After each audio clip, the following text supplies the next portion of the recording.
Fin 2017, l'enjeu pour le collectif en création d'Enedis Conseil Action, c'était de fédérer les énergies, de fédérer une équipe autour d'une raison d'être partagée. Alors depuis, après 4 ans d'expérimentation, de découverte de l'holacratie, on peut dire qu'on a réussi à faire progresser le collectif en maturité dans l'appropriation de ce système, et ceci malgré un turnover très important de l'équipe qui constitue une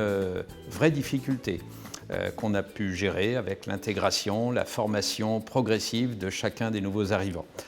Donc aujourd'hui, on peut dire qu'on a obtenu une réelle, puissante convergence autour de cette notion de raison d'être, une plutôt bonne appropriation des redevabilités de chacun, et nous sommes venus chercher dans une formation les moyens d'aller encore un peu plus loin à travers des notions comme les politiques et les domaines, et enfin réussir, au moment où l'équipe initiale passera bientôt le relais, réussir à consolider le modèle pour que l'appropriation par les nouveaux arrivants